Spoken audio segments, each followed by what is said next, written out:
Good afternoon, everyone. Welcome to the Joint Standing Committee on Taxation. Thank you for your patience with us. We are here today for two briefings from OPEGA. But before we do, we will have committee introductions, starting with my co-chair. Hello, I am Nicole's co-chair. I am Representative Dan Sayre. I represent House District 135, which is the greater part of the great town of Kennebunk. Good afternoon. I'm Ann Matlack. I represent House District 43, which includes the communities of Cushing, Thomaston, South Thomaston, St. George, and part of Owl's Head, all in Knox County. Good afternoon. My name is Lori Gramlich, and I represent the lovely seaside community of Old Orchard Beach, which is House District 131. And I am also the Assistant House Majority Leader. And you'll excuse me, I've got a number of competing priorities, so I will be in and out of this committee. I'm Representative Gregory Swallow, House District 7, which is Holton, Linneus, Ludlow, New Limerick, and Oakfield. Hi, Senator Bruce Bickford. I represent Senate District 20, which is Auburn, Poland, New Gloucester, and Durham. Mike Tipping, Senate District 8. And I'm Nicole Grahowski, Senate District 7, which is most of Hancock County. And I'm going to shout out, Bar Harbor, because I'm sending my best to our Representative Friedman, who will hopefully be back with us next week. We also have with us our committee clerk, who's back. Welcome back. Elena, who's taking a phone call for me. And our committee analyst, Jessica Griswold. And we have Steve Langland here today. Thank all three of you. Without further ado, I'm going to invite up the staff from OPEGA to start with a briefing on the 30-day project on affordable housing tax credit. And I'm going to turn it back over to my co-chair as I am needed in judiciary. Thank you, Madam Chair. Godspeed.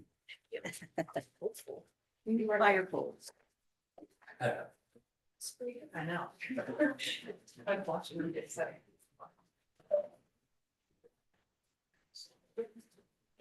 Please start when you're ready with introducing yourselves and then just begin. Good afternoon. My name is Carrie Hojera and I'm joined by Jen Henderson and we're analysts with OPEGA. Can we have permission to share a PowerPoint presentation with you? We have a link just. Okay. Yeah. If technology permits, the committee permits.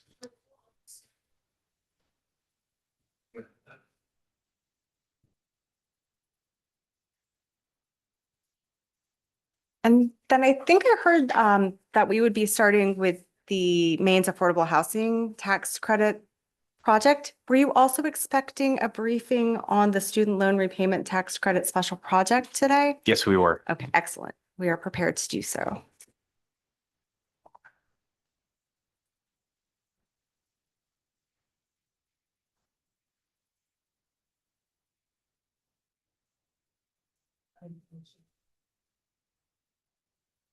There we go. All right. Again, good afternoon. We are here today to share the results of the first 30-day analysis project assigned under 3 MRS Section 998, subsection 6. As a reminder, these projects are intended to provide a limited review of tax expenditure of a tax expenditure based on readily available information, and they're intended to be completed and submitted to this committee and the GOC within 30 days of project approval to support consideration of a bill before you. So we have prepared a brief 15-minute presentation for you today because we know you have a very full plate, but we're happy to stay as long as you might like to answer any questions. And the full document that hopefully you have before you has additional detail with links to sources and additional references. And with that, I'm going to actually turn things over to Jen to start. Hi there. As Carrie said, my name is Jen Henderson. I'm an analyst with OPEGA and really appreciate you having us here today to share this with you. And also, as Carrie said, this is the first limited analysis project, first of one of these 30-day projects that we've completed. And as such, at some point today or at some point in the future, we'd really appreciate any feedback that any of you might have for us individually or as a committee about how this met your needs and what we might look to do differently in the future if another one of these is assigned. Here on the slide, we have the 3 scope areas that this committee asked us to address in this project. The committee requested first information about similar programs in other states, including information about sunsets in other states' programs. Readily available information on affordable housing trends in Maine and nationally. And finally, information about existing research about the effects of tools like this credit on the availability of affordable housing. And let's get right into the substance with a quick overview. When looking at affordable housing tax credits in other states, we found that a lot of other states have some version of a credit like this. There were 33 in all at the time of our checking. And of those, we found 19 that had some mechanism, either a sunset or an appropriation process that acted as a mechanism for both periodic review of the program itself and also of state funding priorities. When looking at national and Maine affordable housing trends, we found that there continues to be significant affordable housing need, and that in Maine, between 80 to 90% of affordable housing need was unmet as of October 2025. Regarding this credit's contributions to meeting that need, Maine Housing has reported that the state credit has supported the completion of 429 affordable housing units between the years 2023 and 2025, and that there are another 525 units in the pipeline. And while we did spend time reviewing the body of research on state credits and the federal credits, we did not find that there was data readily available that we could confidently summarize in this brief time frame about the relative merits and cost effectiveness of different affordable housing tools. We'll provide more information on each of these areas briefly, and Carrie will start us off. The first area that this committee asked us to look into was about available information on other states' similar credits and programs, particularly information around sunsets that might be helpful while evaluating the bill before you. In the larger document, Appendix F is the big table in the very back. And this table has more information on all 33 states and DC. This 33 includes DC, that OPEGA identified as having affordable housing credits, with information on the features of those credits and links to sources. Page 1 of the report has more information as well, if it's helpful to follow along. Overall, we found that 19 out of 33 state affordable housing credits have sunsets or other appropriation controls. 16 have sunsets, and of those without sunsets, 3 programs are limited by state appropriations, and those are the credits in California, Florida, and Tennessee. We also noted that the Florida credit, while on the books, does not appear to have ever been funded as far as we can tell. Arizona's credit has a sunset date, but also seems to be subject to a budgetary process, and it was left unfunded in 2025. So for those with sunsets, like Maine's, many are set to expire in the next couple of years. Illinois' credit is set to expire this year, and in 2027, credits are set to expire in Alabama, Hawaii, and Ohio. In 2028, along with Maine's, credits are set to expire in Arizona, Indiana, Kansas, Minnesota, Rhode Island, and Utah.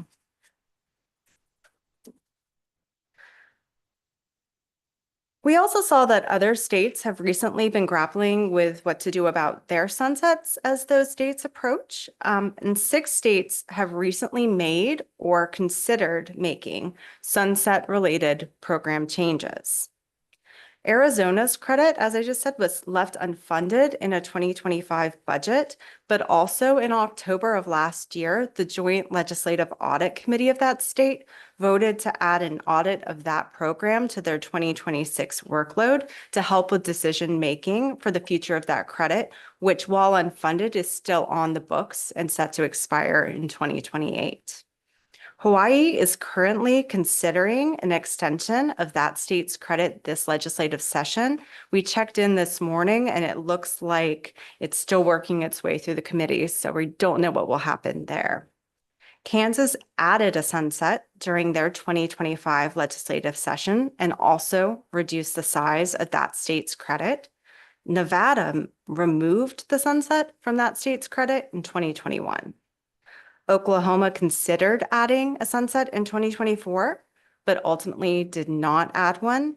And Virginia just last year did extend the sunset on that state's credit, which was due to expire in 2026 and now is extended into 2031.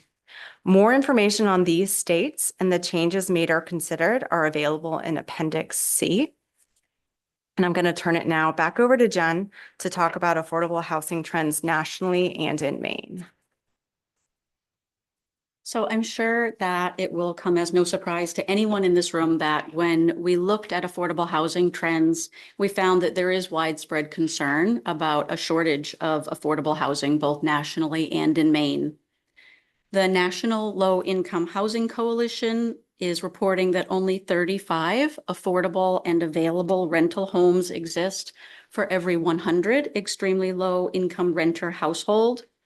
And here in Maine, Maine Housing's need assessment data from October of 2025 shows that between 80 and 90% of affordable housing need is unmet in most of Maine's counties. And you can see this on the map that's here on the slide, and it's also on page 4 in the report if you'd like to look at it a little bit bigger. And in the map, darker blue indicates the greater unmet need. If I may ask a question, so what you're showing here then in that, is that Hancock County? That's the darkest blue? Two that are the darkest. So Yeah. one of the two with the darkest blue, Yep. that take the inverse 10% or less of the affordable housing that should be available actually exists. According to the need assessment that Maine Housing did in Gotcha. October 2025. Gotcha. So That's there's correct. one county where we've got more than 20% of what's needed, and all the other counties much more severe. All right, thank you. That's right, Representative. And to put that into some different numbers, what this means on the ground is that if we take Cumberland County, for example, roughly 49,000 households were identified as in need of low-income housing, and just under 5,800 affordable housing units were available. Similarly, in Piscataquis County, almost 1,600 households were identified as needing low-income housing, and just 308 affordable housing units were available. And as you pointed out, only Waldo County is in that lightest blue. And that means that county has less than 80% of need unmet, and it still is 72%. So to use your inverse, 28% of the need is being met in that county. And against that backdrop of ongoing affordable housing need, we also do have some data for you from Maine Housing about the affordable housing units that have been created here in Maine in recent years. You can see the number of completed units funded by Maine Housing between 2019 and 2025 in the chart that's here on this slide, and also on page 5 in the report. And here, the dark blue on the bar indicates affordable housing units completed without the state low-income housing tax credit with other Maine Housing support. And the lighter blue shows additional units that were completed using that state low-income housing tax credit. As you can see, the first units supported with the state credit, which is also sometimes referred to as SLITEC. The first units supported with SLITEC were completed in 2023. And SLITech units have accounted for between 14 and 25% of all of the affordable housing units completed with Maine housing financing in the years since.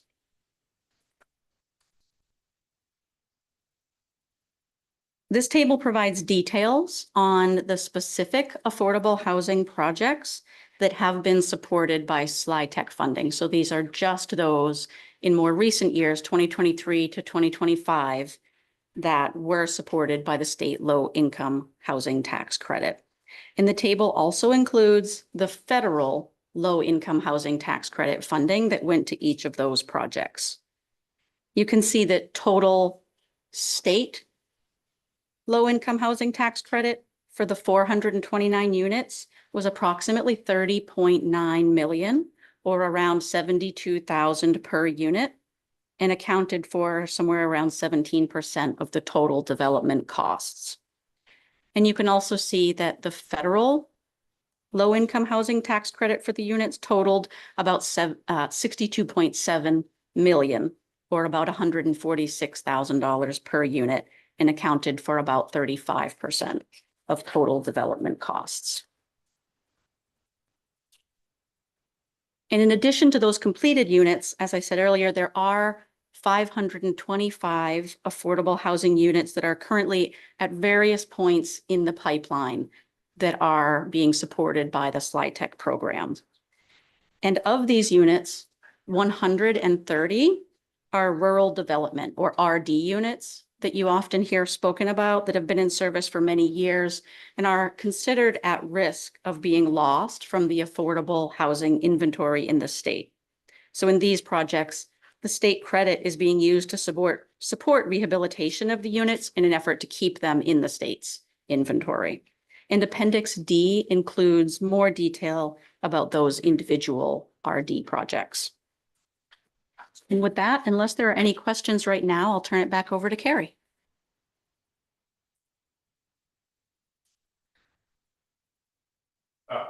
Senator Bickford. Thank you, Mr. Chair. Two questions. One is, you show 425 affordable currently, plus another, I think you said 535 in pipeline or that are currently working. In the graph that you showed us about affordable housing units completed with Maine Housing Fund, there's an awful lot in the black that you're not showing, or blue, that you're not showing numbers to. You're only showing numbers to the ones that are completed with the Maine Housing Fund, with SLIHEAP or SLITech. How many of those are there, and how many of those are helped by federal tax credits? I believe, Senator, that Maine Housing might be better able to answer your questions about those. We were focused on the SLITech units for this. I don't know off the top of my head how many of those specifically have federal funding, but just based on our understanding of how affordable housing is funded generally, I would guess many of them. Okay, I'm just really excited that there are a lot of projects happening and have happened. It would be exciting to hear how many, besides the actual numbers you've presented, have actually been built in the last 5 or 10 years. Thank you.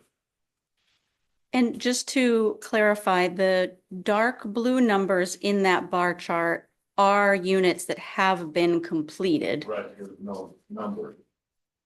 Oh, yes, we can certainly provide you the count of those. And if you want to see right away. Thank you. Most Yeah. of them came from the Maine Housing Outlook from January 2026, which is available online. And in that, they have a lot of charts, a lot of data, including this chart where they showed the total units, regardless of whether they were involved in the state low income housing tax credit. I'm sorry if that was your question. Oh, all along yes, and I yeah, misunderstood. thank you very much. It was, I want to point out it's exciting, regardless of how they're funding, that we are getting more affordable housing built in Maine. Thank you. Sorry, I misunderstood your question initially, Senator. And if it's helpful for me to read those off briefly. In 2019, the total completed units were 781. In 2020, and this goes along with this bar chart. In 2020, the total completed units were 328. In 21, it was 605. In 22, it was 192. 23, 751. 24, 775. And 25, we got an updated figure from Maine Housing that I'll have to grab for you in just a moment. It's in a different document.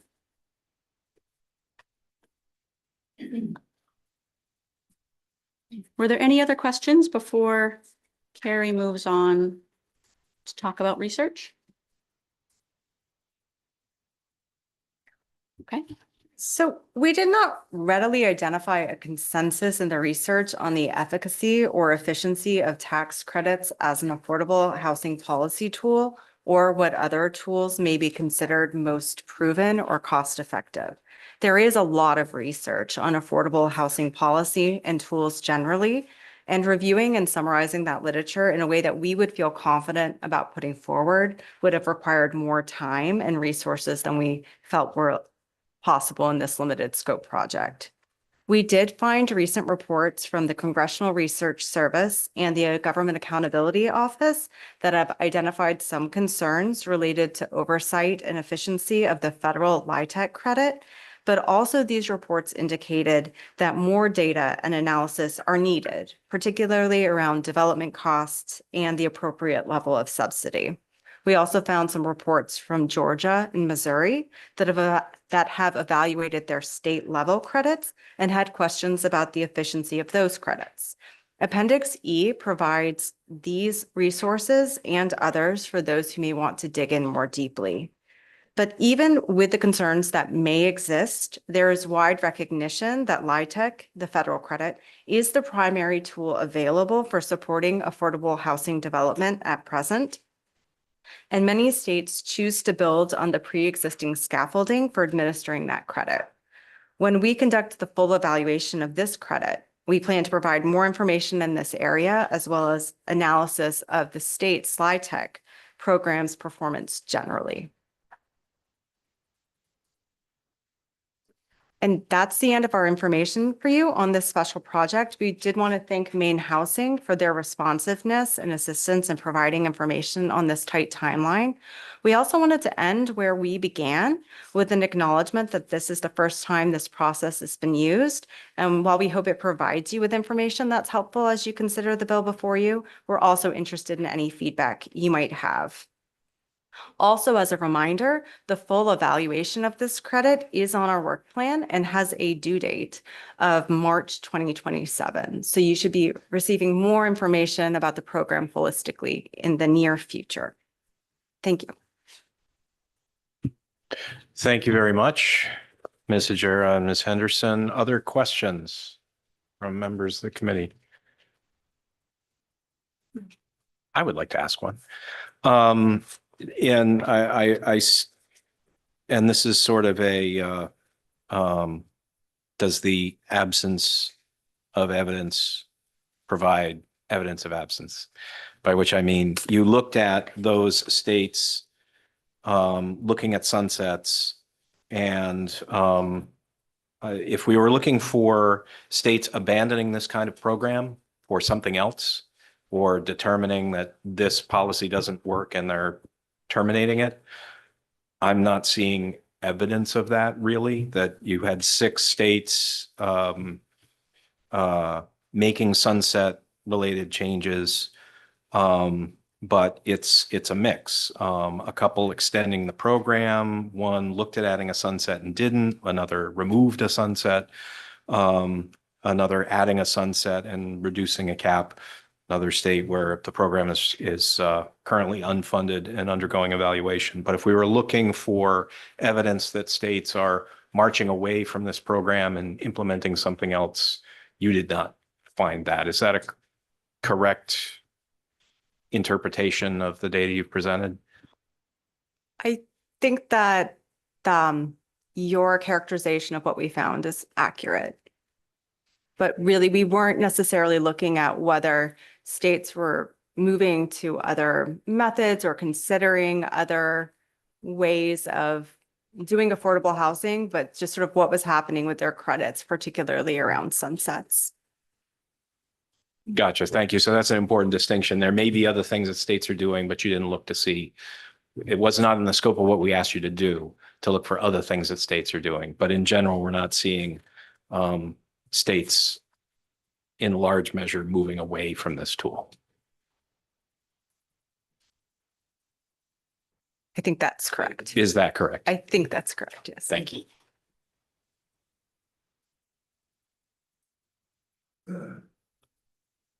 Any other questions? Is there an interest of members of the committee to hear from the folks from Maine Housing who are in the room? Sure. Just that there would be information that we could get from. So, thank you. We may invite the representatives of Maine Housing to join us at the podium. Thank you. And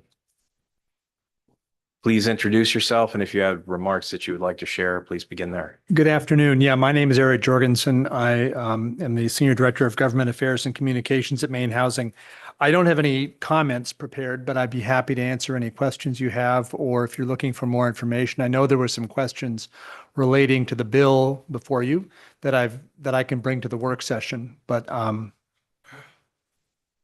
if there is anything, I'm happy to say. The one question that was asked by Representative Bickford was about the amount of federal sort of connection to this program. And all of these, every time this program has been used, it's connected to the federal 4% LIHTC, which is really I think that's the magic of it, because the 4% program, we've got a 4% program and a 9% program. The 9% program is the gold standard.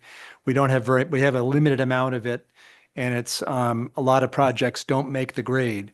But with the 4% program, you end up with, you have a lot more of it available. It's limited in a very different way. We can generate a lot of it. But the problem is there's always a hole.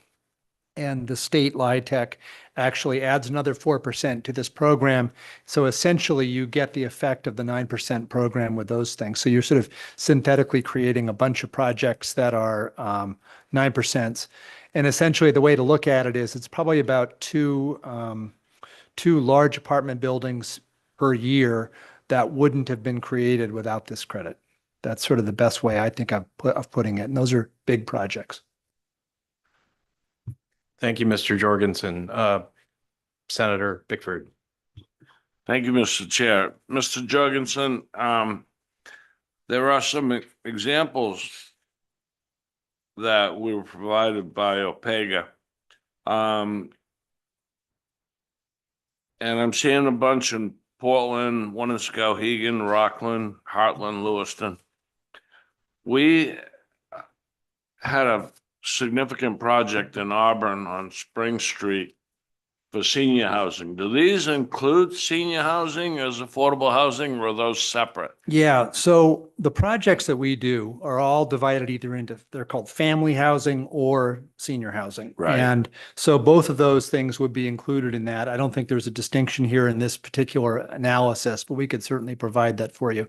But my guess is the project you're talking about are in the black part or the blue part. Oh, possibly instead of in the ones with the Well, if affordable they're not, housing yeah, credits? if they're not on this list, they were probably they're probably in the projects that were done without the state LIHTC, but they were still done using federal tax credits. Oh, I see. Okay. All right, good. Thank you. Yep.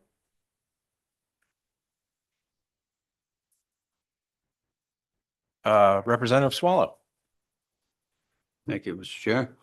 A couple of questions. Are there any I don't know how familiar you are with other states' programs with this, but are there any nuances, anything in the state of Maine program from what you've administered that you would like to see changed or refined? Yeah, there are a couple of things that we think could be made helpful or changes that would be helpful to make.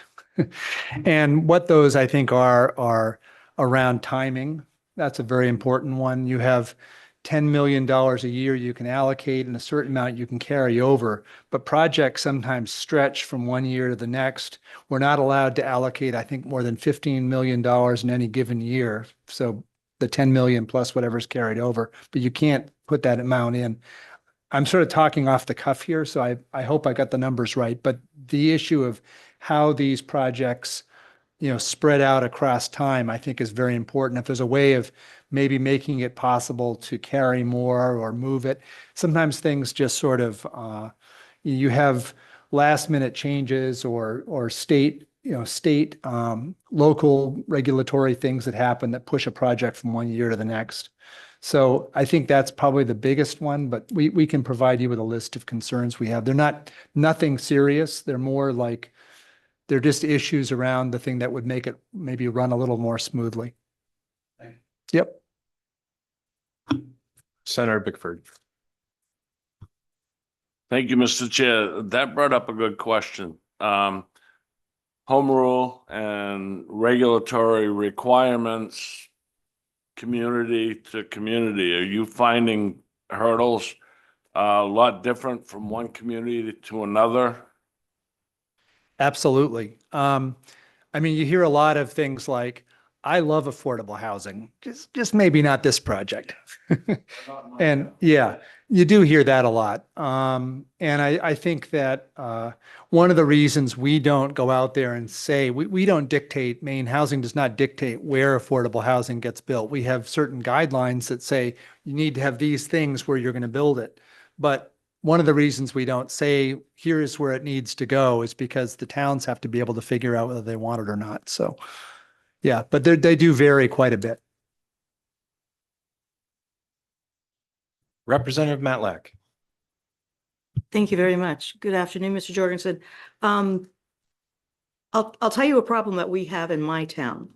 For many years, we had absolutely no zoning whatsoever, except for what was mandated by the state. And while I was looking someplace else, they instituted fairly conservative zoning. And now small projects with private funding can't be made because of you have to have a fire pond or other things like that. I think from my perspective, it's the slowness of municipalities being able to address these needs and address the projects that are popping up and that their communities probably will like to have, but their regulations are so slow in changing that they're not going to be able to make a change in the next year or two. So I wish there were a way that we could hurry up some of these municipal regulations so that they could allow for these housing. Well projects. put, Representative. I would agree entirely. I mean, I think the issue, all the focus that's been going on recently at the state level around trying to, streamline projects and make sure that zoning rules are more uniform around the state. I think those are really important. And yeah, they're critical because time kills these projects as much as anything. It's a cost driver. If I may, Mr. Jorgensen. Yeah. I've got a question about it was slide 7, the table that shows slide tech and non-slide tech units developed from 2019 to 2025 with slide tech units beginning in 2023 and constituting about 20% of the total, roughly eyeballing it over these last 3 years. I'm going to ask some questions about the non-slide tech units to the best of your knowledge and experience.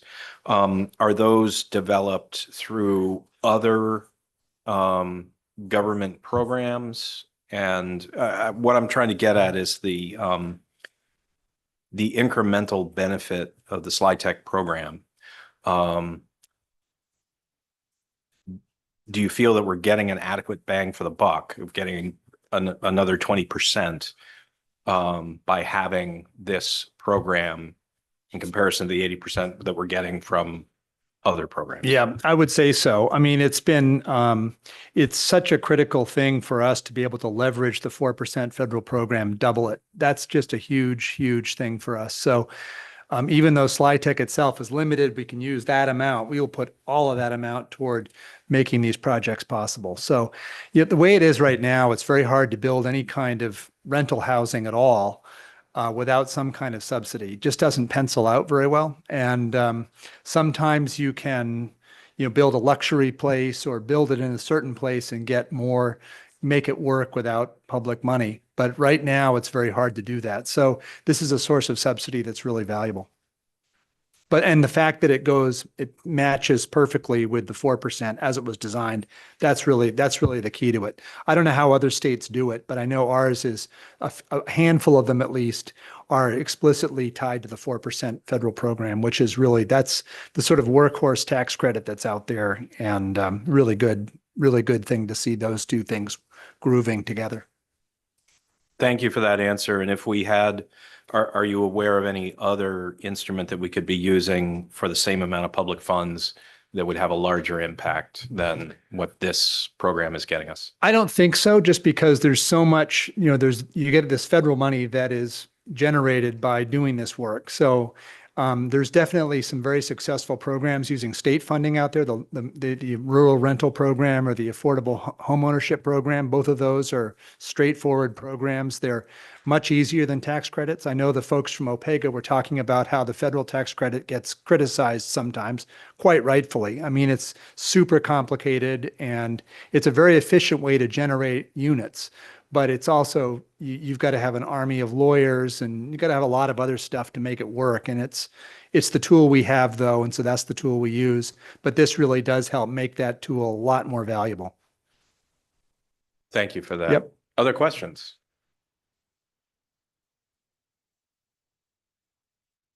Seeing none, I thank you for sharing this information. And I thank our colleagues from OPEGA for their presentation. Thank you very much. Yeah. And I think we can now, I don't think I need to gavel us out and gavel us back in on a report.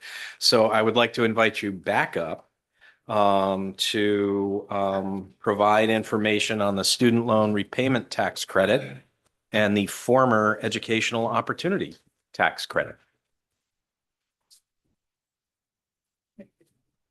Thank you, Representative. It will take us just a moment to get the slides sharing for that one.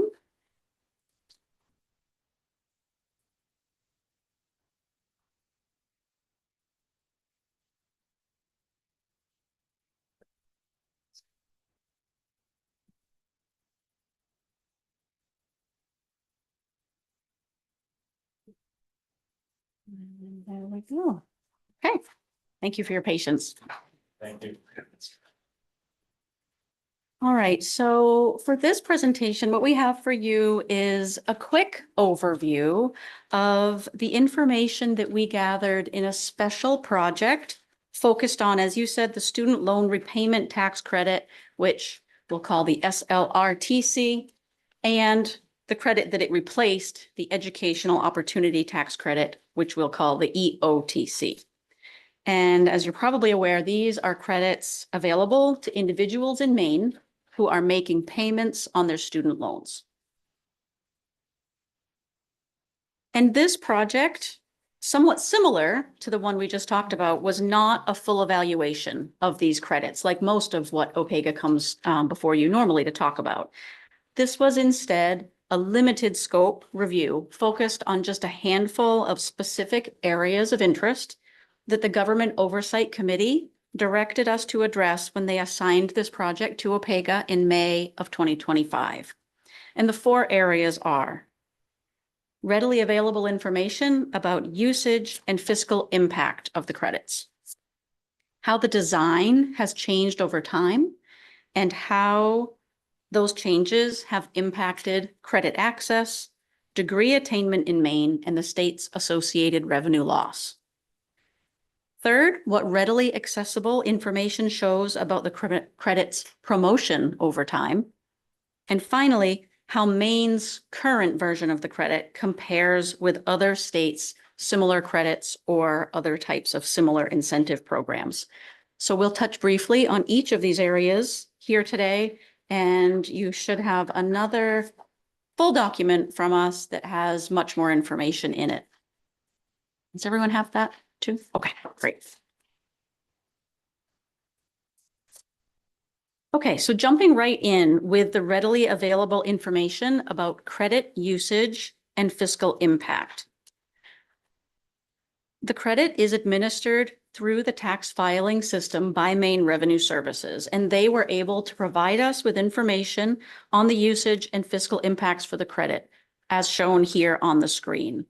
And you can see this table includes a breakdown based on whether the credits were refundable and a count of the total number of tax returns that claimed the credit.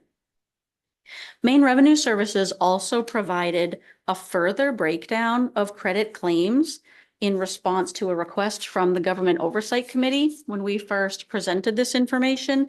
And that is this very tiny print, lots of information on this one. And I think that's been provided to you as well in your packet for this meeting. As shown here on this somewhat larger print table, the number of individuals claiming the credits and the amount, the dollar amount of the credits claimed has increased since 2016, with the exception of tax years 2020 and 2021. And the notable dip in those years was likely due in large part to a temporary federal student loan forbearance that was in place during that time.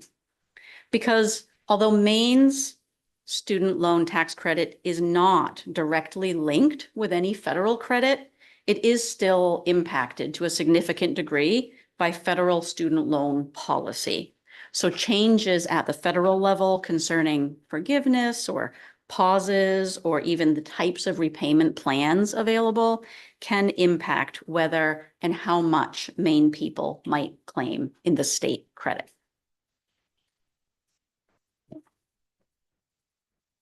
The next question that the committee directed us to address about design is a little bit bigger. So we'll take this one in chunks, beginning with how has the design of the credit changed over time?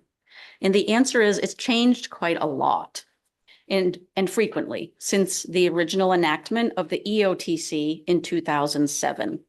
And the summary here on this slide shows some of the major changes that were made, including extending the credits to those who earned degrees outside of Maine, introducing refundability, providing an annual appropriation for marketing of the credit, and extending eligibility for this credit to graduate degrees instead of just undergraduate degrees. And then the EOTC was fully repealed in 2022 and replaced with the SLRTC. And you may have already seen Maine Revenue Services has prepared, and we've included it in the back of our report, a much more detailed summary of all of the changes to the eligibility requirements that happened over time. And just looking at a glance, you can see that it was really quite a lot. There were quite a lot of changes. And that table captures changes that were made up until the SLRTC was enacted to replace the original credit. When one looks just at the body of changes taken together over time, we can see that the changes have worked to broaden access to the credit generally. And the current SLRTC represents the broadest and also the least complicated access to the credit to date. So currently, a Maine resident can be eligible to claim the credit as long as they have income over a certain threshold and have student loan debt associated with a college degree, whether that's an associate's degree, a bachelor's degree, or a graduate degree. And with that, I'll hand it over to Carrie to talk more about design. So moving on to the relationship between these design changes that Jen just discussed and the state's revenue loss.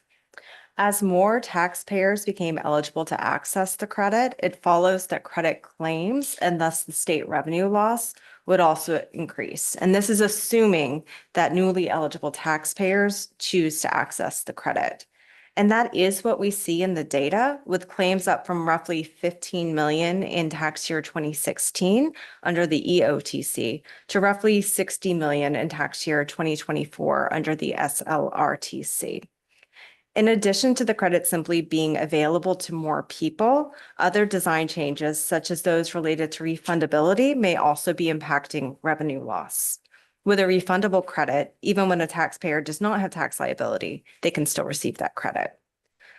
So even while we can see in the data the general increase in revenue loss over time, future estimates of revenue loss for the credit are still challenging.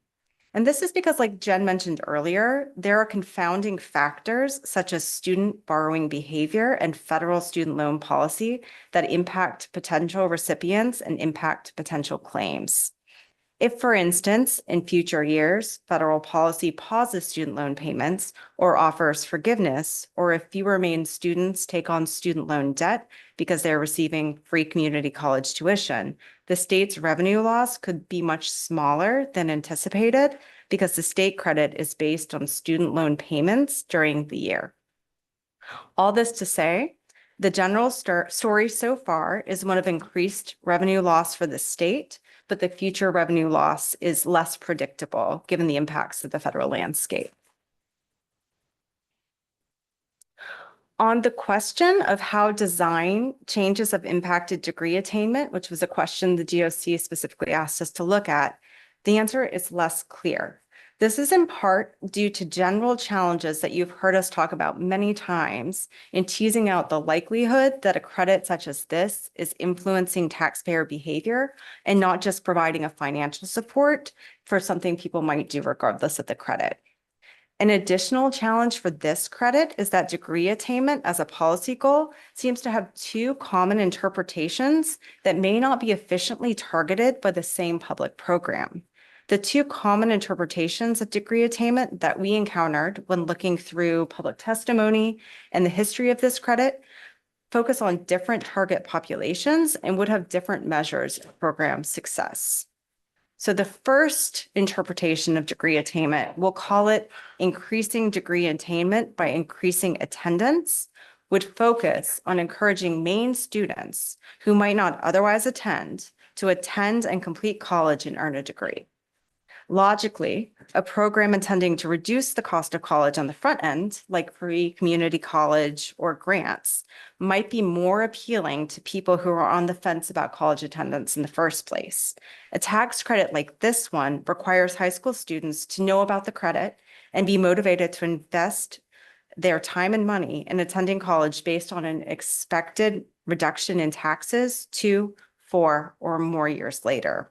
Additionally, this credit's broad access makes it a relatively inefficient tool for targeting a specific population, such as Maine resident high school students who are on the fence about college but might be open to attending. Regarding the second interpretation of degree attainment, the design of the SLRTC may be a more effective tool for increasing degree attainment as measured by the overall proportion of the Maine workforce that have degrees. A credit such as this one may function as an incentive to attract a college-educated workforce from outside of Maine to live and work in the state. It could also incent Maine residents who recently graduated to stay in the state. Individuals already graduated are likely to be influenced by the availability of tax credits, more likely to be influenced than those who are considering entering college. And this is simply because the financial benefit is available to them more readily. And it's for something they've already invested their time and money into. However, where this credit may fall in any individual's overall calculus about the decisions they're making about where to live and work is not something we're clear about now. There could be many other factors that are equally or more important in these decisions. Another area of inquiry that we spoke to in this special project was on credit promotion. This was an area of interest of the GOCs. So currently statute requires a variety of entities to promote the SLRTC. This includes public higher education institutions and a handful of state and quasi-state entities. Page 9 in the document provides a more detailed table on what these requirements are and who is supposed to be doing them. These requirements were added over time, and many did exist in various forms during the EOTC as well. We reached out to the responsible agencies and we collected information on past reporting in this area. And we should note that none of these agencies are required to report on their efforts, and there are no performance metrics in statute against which to evaluate promotional efforts to measure success. Even still, what we heard regarding promotional efforts was a bit of a mixed bag. DECD and MDOL stated that they do promote the credit, and the Maine Department of Education did not have ready information to share with us about how they may be meeting their requirements. The Maine Department of Education did provide us with reports from 2011 and 2021 that were required and summarize higher educational promotion efforts at those times, and we do discuss these further in the report.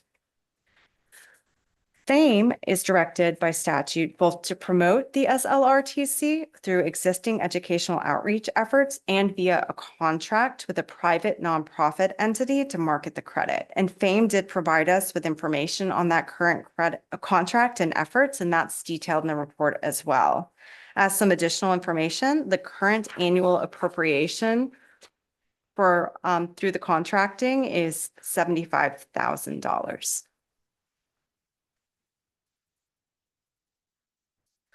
When the GOC assigned the special project, they were also interested in how Maine's credit compared to the programs in other states. And we'll get back to similar credits in other states in just a second, but we first wanted to provide some information on other similar types of programs in other places in Maine as well. According to the National Conference of State Legislatures, more than 20 states have enacted legislation addressing student loan forgiveness programs. And the goals of these programs frequently focus on the recruitment and retention of particular professions, sometimes in particular geographic areas, and often in exchange for a term of service. And many of these programs are distributed outside of the income tax system, not tax credits, for example, via grants or stipends. And while this isn't directly related to Maine's credit, Maine also does have a number of these types of repayment programs, which are shown on the screen and focused on healthcare and education careers largely. So we thought this was important context.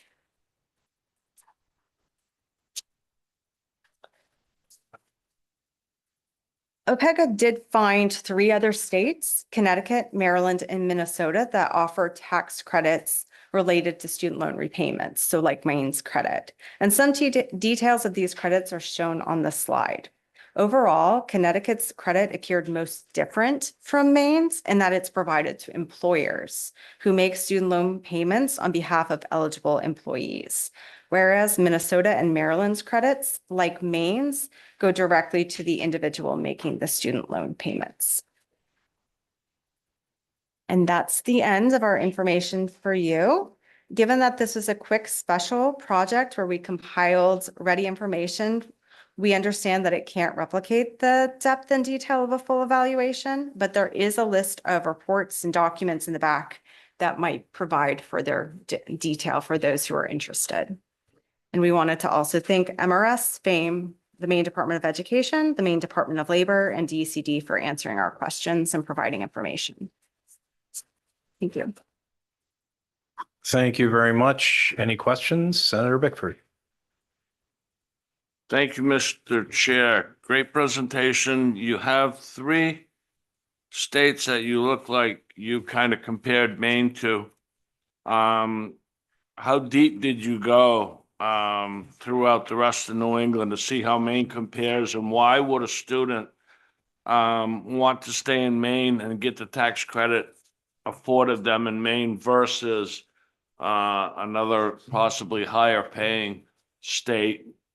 What sets us apart? So I'm trying to rack my brain. We did do this work over the summer and it's been a while since I've familiarized myself with it. I don't believe we identified other tax credits similar to Maine's and other New England states except for Connecticut. These 3 credits were the credits we found that were similar in being related to student loan repayment. Okay, so you didn't find Massachusetts, New Hampshire, Rhode Island, they didn't have anything Not that that we you could find? identified. Okay, very good, thank you. Yes, we did identify that many, many states have these other sort of programs that are not tax credits that are really targeted on the recruitment of particular professions in particular areas outside of the tax system.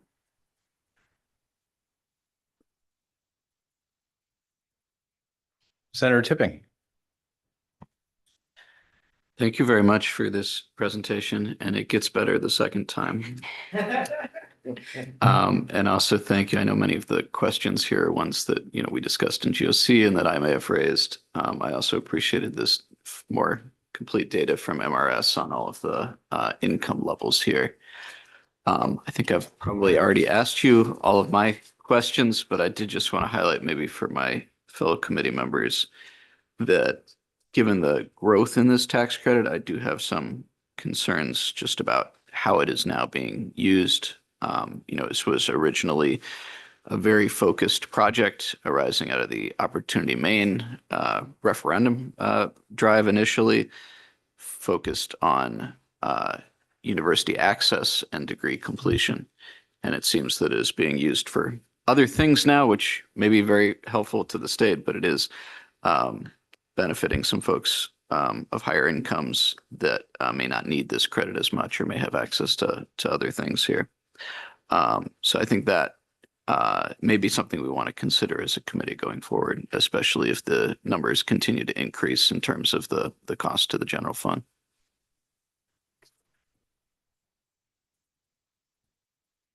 Representative Swallow. Thank you. I think you said that Connecticut's program, am I correct, differs more than the others from Maine? With that noted, do you have any information on how effective it is compared to Maine? Maybe I missed that, but as we look at these different programs, Connecticut goes through the employer more, correct? And then Maine is individual, which is closer to some other states. So can you just speak to that a minute, please? That's a great question. I'm afraid it's not one that I have information readily at top of mind. If we did look into that, I know that we provided information about similar types of credits, but not necessarily. I'm not sure if we found any reviews of that credit, but I can take a look back, and if I find something, send it over to you all. Thank you. Yes.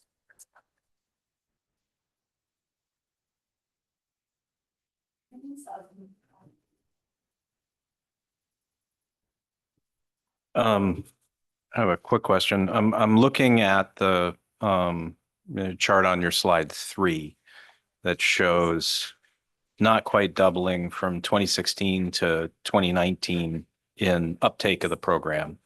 And then 2 years where federal policy was very different and it slipped down. But then since the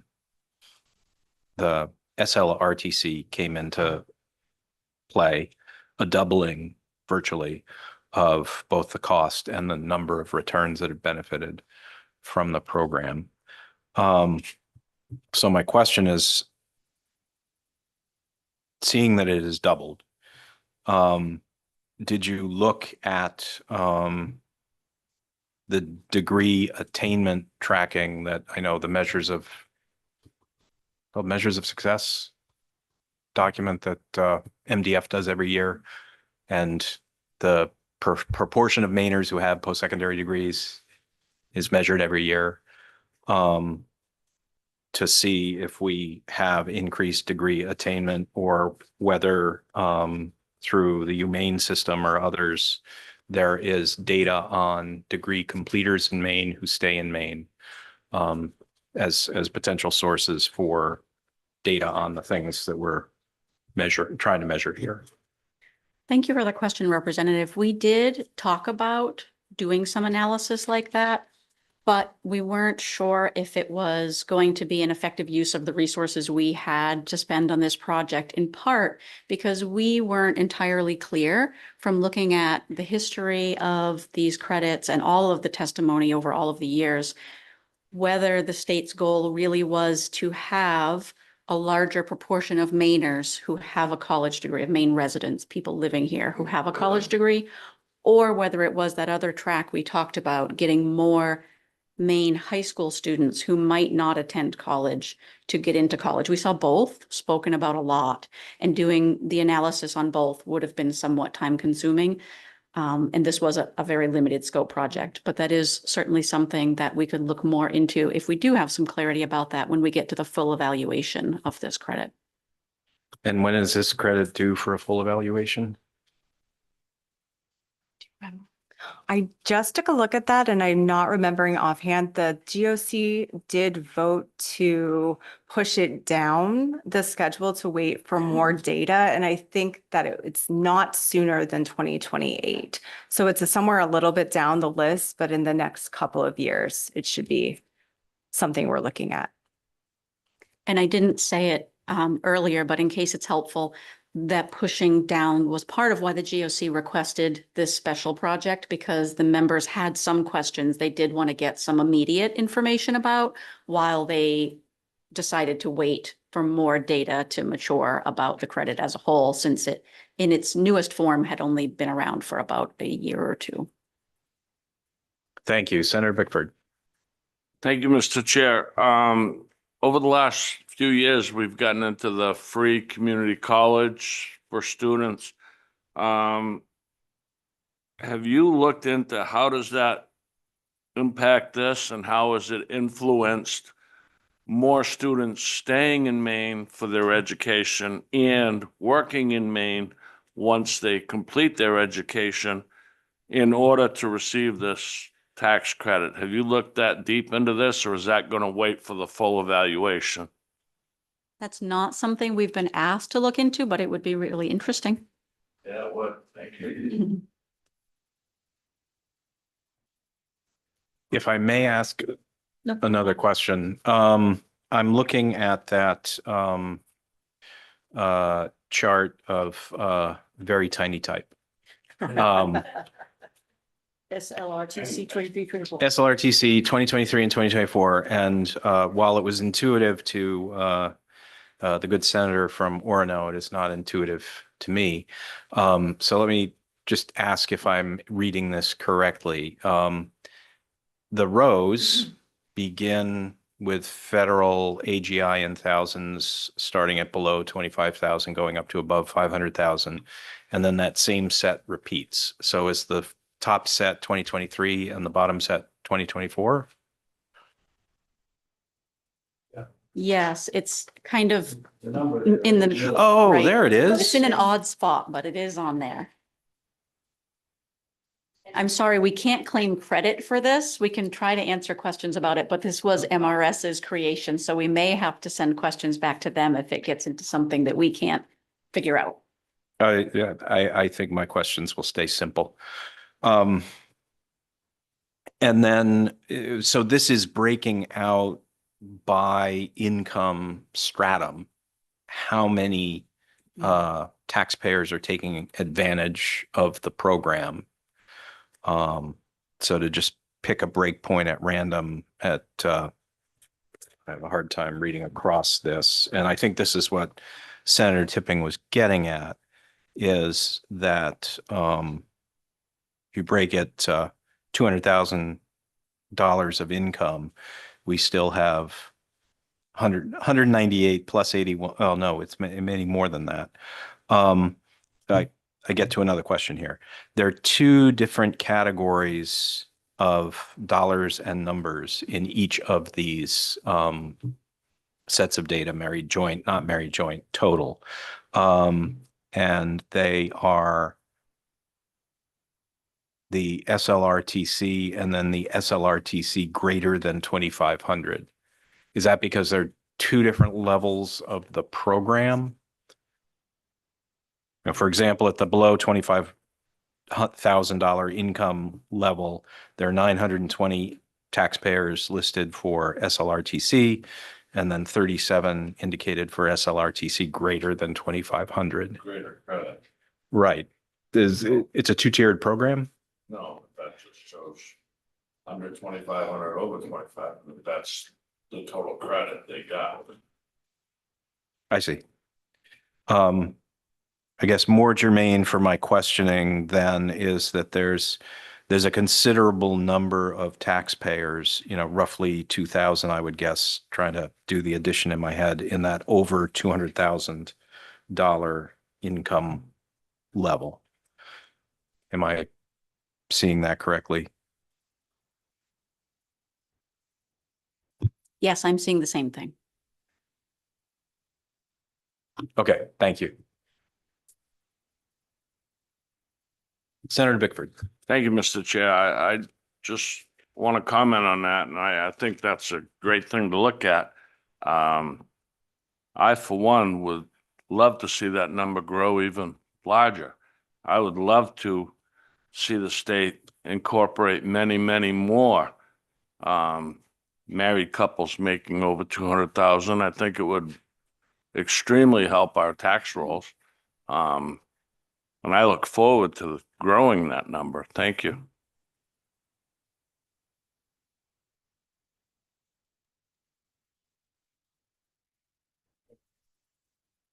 I appreciate the question, Senator Bickford. Oh, that's right.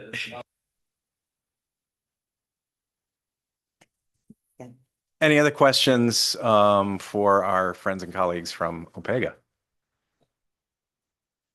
Well, I thank you very much for the information. What we just saw was not a 30-day project. This was a special request. Well, I am grateful to the response to our special request. I'm also grateful to you both for the 30-day project. I think we learned a valuable amount of information from that exercise, and I think it's proved useful to have that. And with that, we are rejoined by Senator Grohaski. I think the next item of business we have actually is language review. And nobody want to.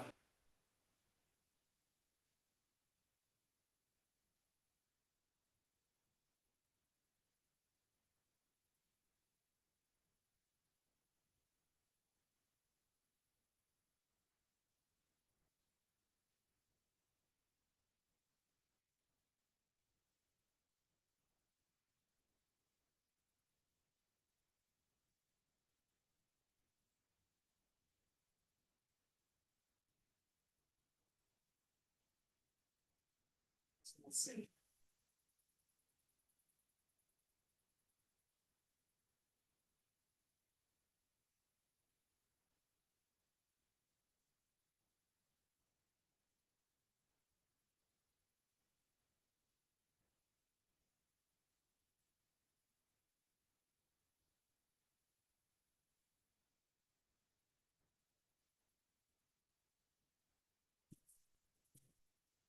So the first item on the agenda for language review is Representative Stover's bill, LD 1652. If you recall, a couple of weeks ago at work session, you had voted to essentially restart the dental care access credit program. And you added as a criteria beginning January 1st of 2027, when an eligible dentist can apply to be certified for the credit, that the eligible dentist has to be an enrolled main care provider whose dental practice treats a minimum of 15% of patients enrolled in main care as determined by rule by the Department of Health and Human Services. So I did check with the Department of Health and Human Services on that number. I didn't hear directly about that percentage piece, so I checked with the Maine Dental Association. I talked with Therese Cahill. She thought that that number was appropriate. I know that was one of the questions that you had. And the reason that I added in as determined by rule by DHHS is because you recall that you weren't entirely sure of the metric for how to measure that. And my goal in drafting it that way was to sort of get them to have that flexibility. So they would be able to determine that metric, and then they would determine by rule how to enforce that. The other issue that you had brought up was that you were sort of concerned about somebody sort of being caught in between programs. So right now, even though there are no more eligible dentists that can be certified, they can claim the credit until 2027. I don't think that there was anybody, I asked the department specifically about sort of what happens. Is it possible if somebody claims the credit for 1 year and then for some reason, due to personal reasons, they can't claim the credit for the next year, but then maybe the third year they can claim it. I didn't really hear back directly on that. They did say that the way it works is it's first come, first served. But I also ran the language by some folks in my office, and we think that perhaps the way the department and MRS has interpreted this is that it has to be consecutive because it talks about subsequent years. And so we think that the likelihood of somebody falling through in between programs isn't really an issue, because if it's consecutive, they should definitely be done claiming the credit by the time this new criteria goes into effect. And the reason that it's drafted this way is because I thought that it would be easier from a drafting perspective to create a new section and let the old section repeal itself, because as you recall, it has an automatic repeal in the law. So that's why it's all underlined and in a new section of law. And this is only the initial language review. So this has not been processed by the revisor's office or anything. So if there are any further changes upon going through the loops, I'll be happy to bring them back to you. And if there's any concerns that are raised by anyone, I'll be happy to bring it back to you. So this is not the last time you'll see this. It's simply the first time. And if this looks good to you, I will have it start going through the loops and then bring it back for final review. Thank you very much. Are there any questions from committee members? Senator Bickford? I just want to make sure, and I'm sure it says it in here, but this is a non-refundable credit. Correct. Thank you. Representative Swallow? Thank you. On number 3, under A in the front, number 3, 15% of patients. I thought we had talked about not patients, but in this bill about but actual time. Is that? Go ahead. Thank you, Rep. Swallow. Yeah, I had offered service hours rather than number of patients as the metric, as a suggestion. And I believe Mr. Langland addressed the use of percentage of patients by referencing determined by rule by DHHS. And is that because they already use percentage of patients enrolled in main care as a rule in other things that they administer? Because if that's the case, then, you know, I defer to an existing rule that's easy to follow. If that's not the case, perhaps we should review that option. So the way that I drafted it was I included that language because I was not able to nail down directly from the department what is the best metric. So my intent in drafting it that way was to try to give them some flexibility, because I assume you obviously don't want this committee to be, you don't want this legislation to be unworkable. I'm happy to sort of have further conversations with the department. I did hear directly from somebody at the department that if you were to say billable hours or something, you might limit the amount of patients that you're seeing, because presumably somebody could have a lot of billable hours, but it could be just one patient, right? Depending on how much work is needed. So if 15% of your billable hours were taken up by somebody enrolled in main care, it doesn't mean that you're serving necessarily a lot of people. It could just be extensive service for one person. Representative Sarah? Thank you, Madam Chair. Yeah, what I was getting at with the hours versus percent of patients is I wanted to avoid the possibility that a practice could have 15% of its patients on the books being main care recipients, but actually not actually providing service to them. You know, providing 98% spending 98% of their service time on people who are on private insurance and pay more. We'd want to ensure that they were actually delivering at least 15% of the service they provide to people who are on main care. So if there's a way to get at that, whether it's by using hours as the denominator or some other means, that was the goal. And I will also share that I spoke to the sponsor, connected with the sponsor, and 15% was a figure that she was comfortable with. Okay. What I can do is I can sort of massage that language and say maybe is an enrolled main care provider whose dental practice treats a minimum of 15% of service or something like that to patients enrolled in main care, and then as determined by rule. So I just don't want to sort of put the department in a bind either about how to enforce it in terms of, you know, if we say something, they'll be bound by that. But I mean, I'm happy to sort of work on the language and bring it back for final language review. Senator Bickford? Thank you, Madam Chair. Just a comment, if we're looking at 15% of patients, what if we just put a definition in of patients? Like, you must be seen once a year to be considered a patient or whatever. I mean, I don't know the exact terminology you could use, but could you go that kind of route by defining what a patient is? Or is that too strict? I don't know off the top of my head. I think it could be too strict because you might have potentially it might be hard to verify and enforce by the department. But I mean, I'm happy to look into that if the committee would like.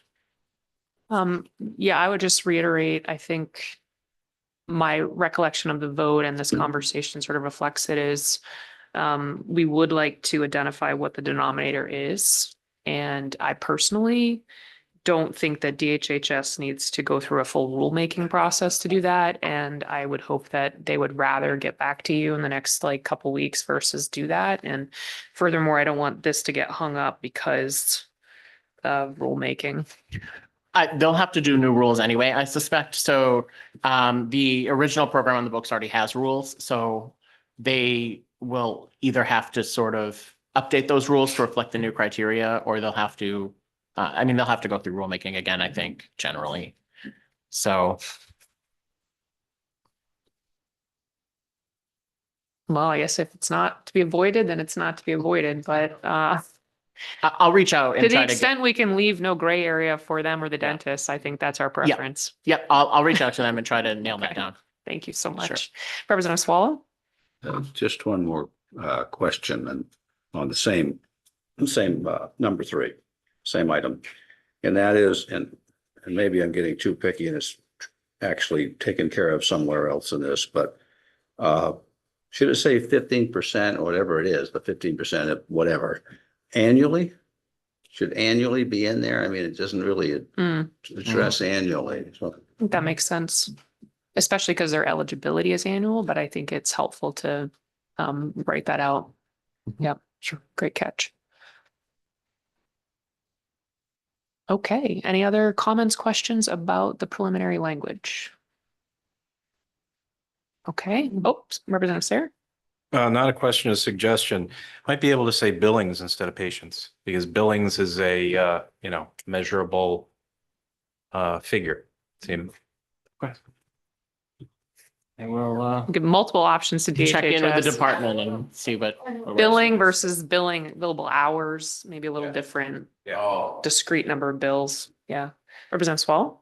I like it because it rhymes with fillings.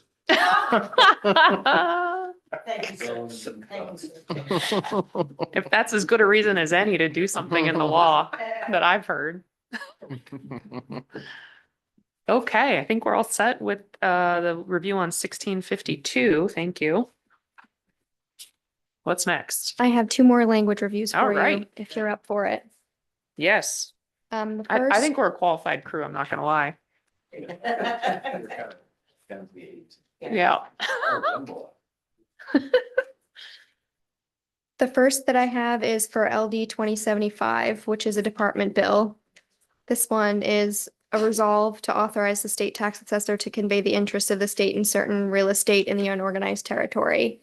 The language that you see here that says amend the resolve all the way down, those are just acknowledging that the department struck the language that was in the list provided in the bill because those properties had been redeemed. That's the change. That's it. Okay, are there any questions from committee members? We're just gonna assume you guys did it right. We'll probably not catch it if you didn't, so. I've got a fiscal note as well, but what it says is that the amounts received from the sales will depend on sale prices and can't be estimated at this time. So Right. Okay. Any questions or comments on that? Would not be a cost, no, because they get to recoup the cost. The sponsor did an amazing job. Great job to the bill sponsor and to the whole team. And the second one that I have is LD 2078. This was Representative Webb's bill, an act to establish the electricity cost fairness refundable tax credit. The initially proposed language was struck and replaced with an expansion of the existing sales tax credit to apply to all residential electricity sales. We added emergency language and emergency preamble. And I'm happy to read that out. Committee members want Jessica to read that to us? No, okay. Okay. It's the standard. Standard. Too many whereases for one day.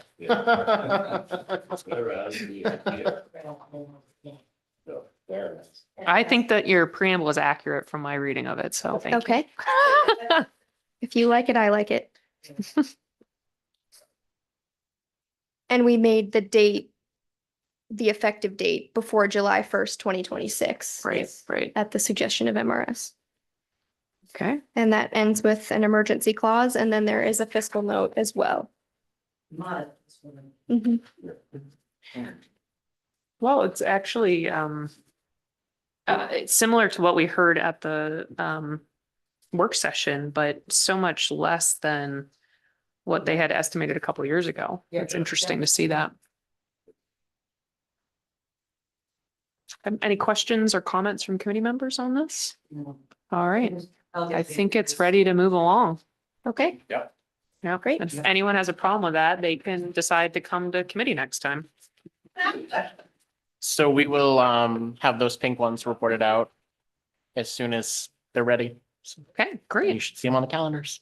Thank you so much. Great news. Any other business for the tax committee at this time? All right, we'll be back on Thursday to work on our portion of the budget. And like, as I think I mentioned the last time we met, we're not under an obligation to finish our deliberations on that Thursday, but we're gonna definitely start to sink our teeth into the proposal at that time and discuss until we're tired of discussing it.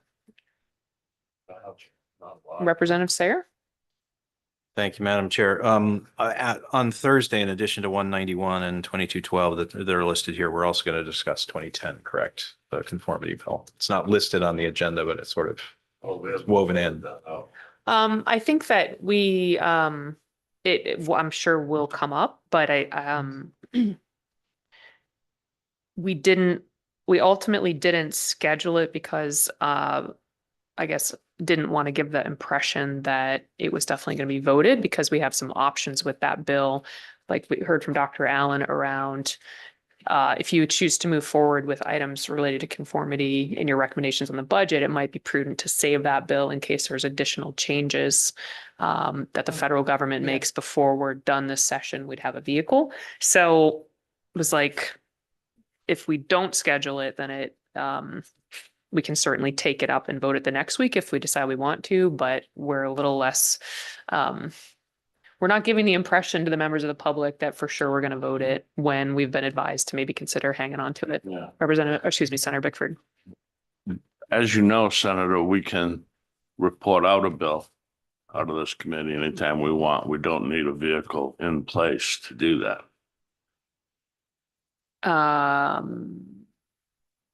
Because of the LD 221. No, because we're the committee of jurisdiction, so we can decide that we want to put a bill forward. It obviously has to go to the House and Senate and be referred back to us, but we can always put a bill out to the House and Senate to come back to us. I think it has Double to check that, be, I if think you it has would, to be please. affirmatively, the authority has to be given via a previous legislative vehicle that became law to do, like, I don't think we can wake up one day and say, we're doing a bill on right.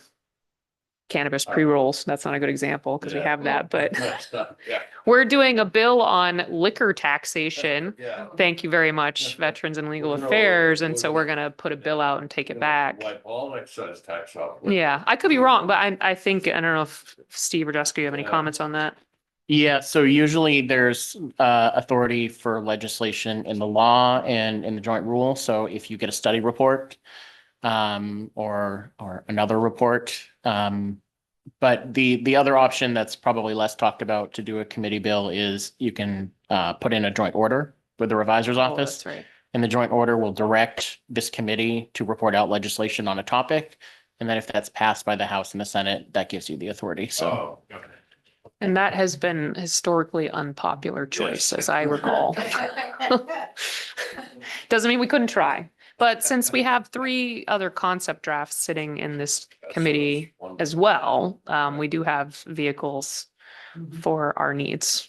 That way we don't have to muck around and other people, we can have our own business here. That's right. I wore them to the State House today, my muck boots.